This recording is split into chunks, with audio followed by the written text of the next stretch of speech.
Oh, hey, friends. Josh from Anados Law, hanging out with Dodger, doing walks and talks about trust governance issues.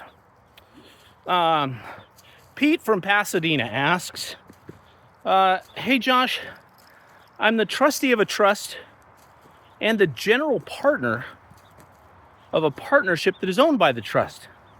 How should my compensation work? Well, Pete, that's a tricky one. First of all, we know that most trust documents don't define what the trustee's compensation should be. They usually just say the trustee should be paid a reasonable amount.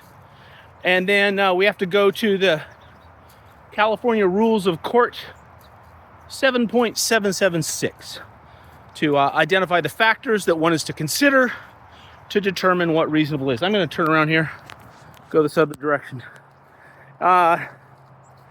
So, step one, you got to determine, Pete, what the reasonable compensation for the trustee is with these facts and this trust. And you can look it up, but it's things like what's the gross income of the trust, and did the trustee act with fidelity to the office, and what is the risks and responsibilities of the trustee, and what is their skills, expertise, experience, what would a bank trustee charge to do the same work. Just kind of long list. And you get to the bottom, you consider all those factors, and you come to a conclusion, trustee is going to get paid blank. So that's pretty straightforward. But what if the trust owns a partnership, an LLC, or a partnership, an entity, let's say, that owns real estate or owns an operating business? And that Pete, oh, fellas, could you just chill? Oh, goodness gracious. This pack of wild dogs in Santa Barbara. Hold on just a second. Okay, we're back. Sorry about that little fracas. So the entity sub-owned by the trust, which the trustee is also the manager of or partner of. So with LLCs and partnerships, it's a little more tricky because we don't benefit from this nice, long, thoughtful list of factors that we're supposed to consider. We don't have all of these court cases defining what reasonable compensation is and what reasonable compensation isn't. Instead, we just have kind of the general, how would you determine if the compensation paid to the general partner or managing member is reasonable? And that would go something like this. Number one, does the operating agreement say anything about it? Because the operating agreement's a contract between the GP and the LPs, or the manager and the members. And that would govern. So if the operating agreement says what the comp is, that's what the comp is to the trustee / manager.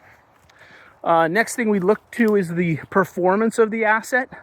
A trustee, or a general partner or a managing member of an entity would reasonably be expected to be compensated more for an entity that performed well, that produced a lot of income or a lot of capital appreciation for the members. Other thing you'd want to look to is what's kind of the custom in the community. How do people like this get paid? Can we look to syndicated real estate deals that are available?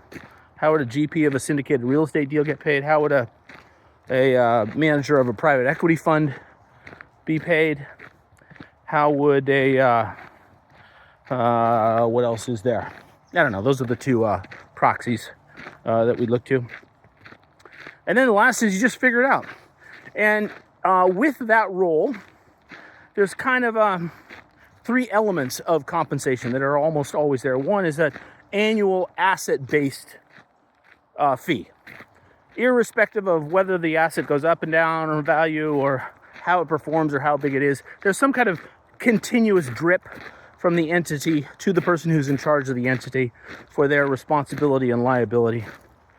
And that'll range from, on the low side, 0.5% to on the high side, 2%, depending on how complex the assets are and what the GP's role actually is in managing the assets.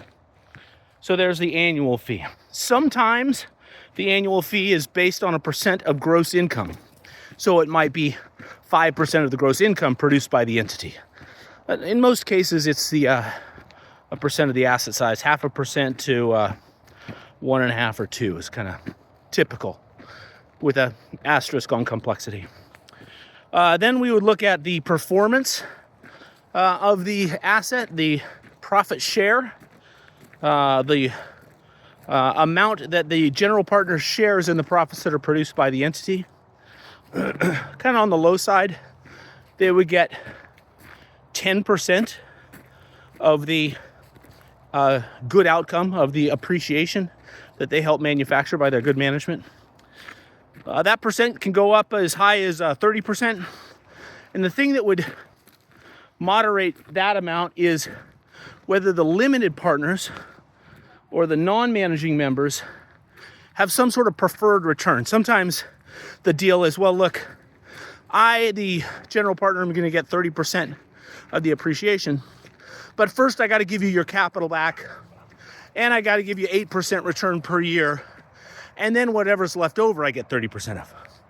So if there's that kind of preference for the non-managing members or the limited partners, profit share would tend to be higher, and if those don't exist, then it would tend to be lower, down more the 10% range.